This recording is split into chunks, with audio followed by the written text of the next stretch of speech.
Assalamualaikum warahmatullahi wabarakatuh. Halo sahabat Oto semua. Pada video kali ini nanti kita akan bersama-sama belajar tentang sistem pengisian konvensional. Indikator pencapaian kompetensi pada video kali ini adalah yang pertama, memahami fungsi dari sistem pengisian. Yang kedua, memahami komponen pada sistem pengisian. Yang ketiga, memahami wiring diagram sistem pengisian. Dan yang terakhir atau yang keempat, memahami cara kerja sistem pengisian. Sahabat Oto, pada video kali ini nanti kita akan belajar 3 poin pada indikator pencapaian kompetensi. Untuk indikator yang keempat, tentang memahami cara kerja sistem pengisian, akan kita buat pada video tersendiri. Langsung saja pada materi yang pertama, yaitu memahami fungsi sistem pengisian.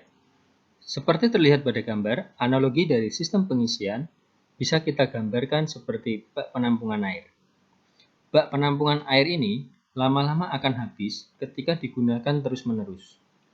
Sehingga apabila tidak dilakukan proses pengisian air ke dalam bak penampungan air, maka air yang keluar dari bak lama-lama habis. Hal tersebut mirip dengan konsep pada sistem pengisian pada baterai.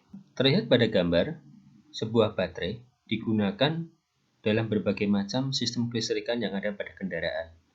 Di antaranya adalah sistem starter, sistem pengapian, sistem penerangan, sistem AC, serta sistem kelistrikan lainnya. Sehingga energi di dalam baterai akan makin berkurang seiring waktu selama digunakan. Terlihat pada grafik, anak panah ke atas menunjukkan energi yang ada di dalam baterai, dan anak panah yang ke kanan adalah waktu, di mana energi pada sebuah baterai dari waktu ke waktu, apabila digunakan terus-menerus, maka energinya akan habis. Sehingga ketika habis, perlu dilakukan proses pengisian ulang pada baterai tersebut. Pengisian kembali pada baterai. Apabila sebuah baterai kosong, maka untuk dapat mengisi baterai tersebut diperlukanlah sumber listrik DC atau searah. Karena baterai ini adalah sumber listrik DC atau direct current. Baterai yang sudah kosong dapat dikembalikan kondisinya dengan melakukan pengisian baterai dari sumber energi listrik lainnya. Sumber listrik untuk pengisian berasal dari charger.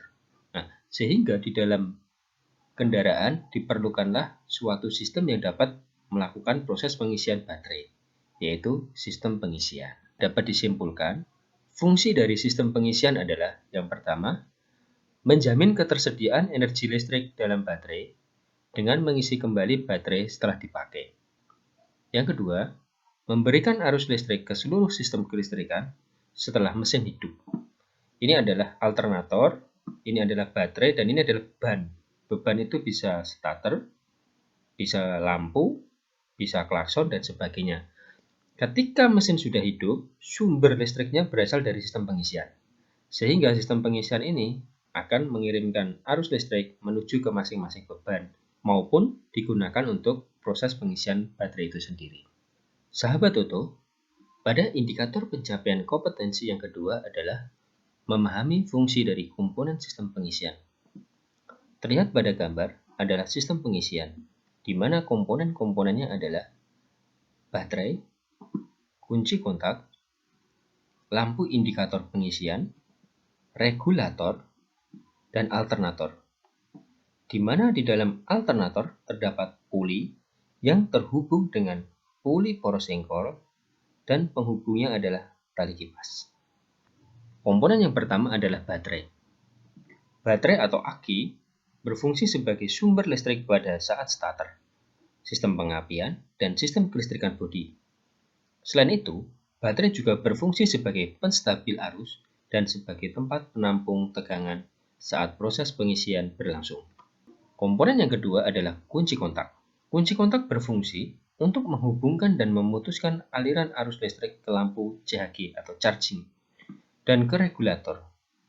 Aliran listrik yang ke regulator berfungsi untuk mengaktifkan regulator. Komponen yang ketiga adalah lampu CHG atau lampu pengisian. Terlihat pada gambar, lampu pengisian berbentuk gambar sebuah baterai. Pada mobil-mobil zaman dahulu, biasanya hanya lampu biasa dan ada tulisannya CHG. Lampu indikator atau CHG berfungsi sebagai indikator atau indikasi bahwa sistem pengisian ini berfungsi dengan normal. Ketika kunci kontak on, lampu CHG harus hidup. Namun, ketika mesin sudah hidup, lampu ini harus mati. Apabila mesin sudah hidup dan lampu masih menyala, berarti ada masalah pada sistem pengisiannya. Komponen berikutnya adalah alternator. Alternator pada sistem pengisian memiliki fungsi untuk merubah energi gerak atau mekanis dari mesin menjadi energi listrik. Di dalam alternator terdapat beberapa komponen-komponen. Di antaranya adalah puli, kipas, rangka depan, rotor, kumparan stator, sikat atau brush, diode, dan berbagai macam komponen-komponen lainnya.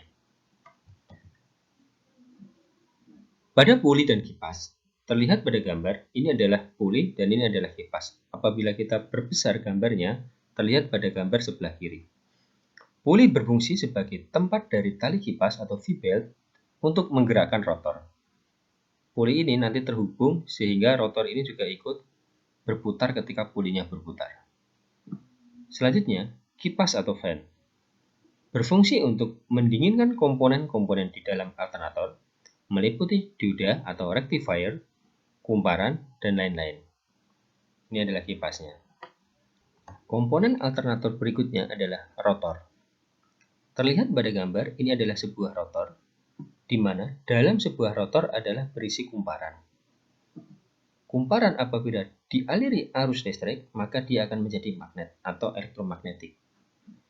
Kemudian, di dalam rotor terdapat cincin gesek atau slip ring. Bentuknya mirip dengan bearing, namun gerakan putar dari slip ring mengikuti gerakan putar dari poros rotor. Karena slip ring ini menyatu dengan poros rotor. Dan rotor sendiri merupakan komponen yang berputar dan berfungsi untuk membangkitkan medan magnet. Komponen alternator yang berikutnya adalah stator. Terlihat pada gambar, ini adalah sebuah stator. Di mana ketika menjadi satu rangkaian alternator, stator ini posisinya diam, sedangkan rotor yang tadi yang berputar di tengah-tengah ini, di tengah-tengah stator. Stator merupakan komponen yang diam dan memiliki fungsi untuk menghasilkan arus AC atau alternating current, atau nama lain dari arus bolak-balik. Komponen berikutnya adalah sikat dan pemegang sikat. Nama lain dari sikat adalah brush.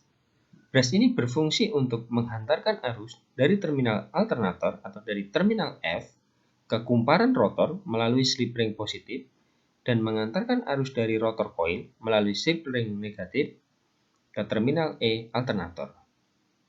Sedangkan dudukan pada sikat berfungsi sebagai tempat terpasangnya sikat dan pegas. Ini adalah diodanya, ini pemegang sikatnya, dan ini adalah sikatnya atau brushnya. Nah, tengah-tengah sini nanti adalah slip ringnya itu. Brush itu berarti menempel dengan slip ring. Slip ringnya ada dua, maka sikatnya juga ada dua, atas dan bawah. Komponen berikutnya adalah dioda. Nah, ini adalah dioda. Dioda atau rectifier merupakan komponen elektronika yang ada di dalam alternator dan memiliki fungsi untuk menyearahkan arus yang dihasilkan oleh alternator. Dari awalnya arusnya adalah AC atau bolak-balik menjadi arus DC atau arus searah. Demikian tadi adalah komponen pada alternator. Selanjutnya, pada sistem pengisian juga terdapat sebuah regulator. Regulator pada sistem pengisian berfungsi untuk mengatur besar kecilnya arus listrik yang dapat masuk ke rotor coil sehingga tegangan yang dihasilkan oleh alternator akan konstan atau sama pada setiap putaran mesin, baik putaran lambat, sedang, maupun tinggi. Pada gambar terlihat regulator konvensional, di mana terdapat 6 terminal, yaitu IG, N, F, B, L, dan E. Dan terdapat 2 buah kumparan. Satu disebut kumparan voltage regulator dan yang satunya adalah kumparan voltage relay. Di dalam regulator terdapat dua buah kumparan. Kumparan yang pertama disebut dengan voltage regulator. Voltage regulator berfungsi untuk mengatur tegangan saat putaran rendah, sedang, dan tinggi. Bisa dikatakan, voltage regulator ini adalah komponen yang mengatur arus yang masuk ke rotor coil. Apabila arus yang masuk ke rotor coil besar, maka kemagnetan di rotor coil juga besar. Namun, apabila arus yang masuk ke dalam rotor coil kecil, maka medan magnet yang dibangkitkan oleh rotor coil juga kecil. Kumparan yang kedua adalah voltage relay. Voltage relay berfungsi untuk mematikan lampu indikator pengisian atau CHG. Regulator tersendiri pada sistem pengisian terdapat dua tipe. Yang pertama adalah tipe regulator IC atau IC regulator dan satunya adalah regulator tipe point. Perbedaan regulator IC dengan regulator tipe point. Perbedaan keduanya adalah sebenarnya pada proses pengaturan arus pengisian yang keluar. Pada regulator IC sudah menggunakan komponen elektronik, sedangkan pada regulator tipe point masih menggunakan plat kontak atau konvensional. Kelebihan dari regulator IC dibandingkan regulator tipe point antara lain, stabilitas dari pengaturan tegangan dan arus output yang dihasilkan baik. Selanjutnya, ukuran regulator dibuat kecil sehingga dapat menyatu dengan alternator. Yang ketiga, tahan terhadap goncangan atau getaran dan dapat digunakan dalam waktu yang relatif lama karena tidak banyak komponen-komponen pada IC regulator yang bergerak. Kelebihan yang keempat, tidak memerlukan banyak penyetelan.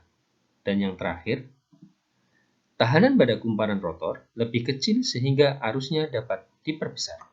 Indikator pencapaian yang ketiga adalah memahami wiring diagram sistem pengisian. Terlihat pada gambar adalah wiring diagram pada sistem pengisian konvensional, di mana terdapat beberapa komponen-komponen pada sistem pengisian. Yang pertama adalah baterai, fusible link, ini adalah ignition switch, fuse atas dan bawah, selanjutnya lampu pengisian, dan terlihat dua buah kotak. Kotak yang pertama adalah regulator dan kotak yang kedua adalah alternator. Di dalam regulator terdapat 6 buah terminal, yaitu terminal L, IG, N, B, F, dan E. Selanjutnya, di dalam regulator terdapat dua buah kumparan. Kumparan yang pertama adalah voltage regulator. Voltage regulator akan mengontrol kontak poin PL0, di mana PL0 ini kadangkala menempel dengan PL1, kadangkala berada di tengah, dan kadangkala menempel dengan PL2, tergantung kemagnetan yang ada pada voltage regulator. Sedangkan kumparan yang kedua adalah voltage relay. Voltage relay ini mengontrol P0, di mana P0 ini kadangkala menempel dengan P1. Ketika kemagnetan pada voltage relay besar, maka P0 akan menempel dengan P2. Pada kotak sebelah kiri terdapat alternator. Di dalam alternator terdapat 4 buah terminal, yaitu terminal N, B, F, dan E.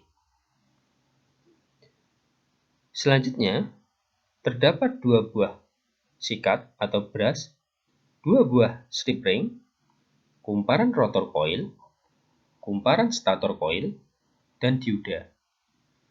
Di mana rotor coil ini yang akan berputar, sedangkan stator diam.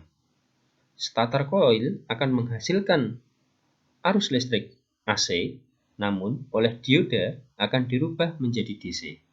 Sehingga output yang keluar dari terminal B adalah arusnya searah. Sahabat Oto, demikian tadi penjelasan tentang sistem pengisian konvensional. Pada video berikutnya, kita akan bersama-sama belajar tentang cara kerja sistem pengisian konvensional. Simak terus videonya pada channel YouTube Taufik Fajar Irawan, Belajar Berbagi Ilmu Otomotif.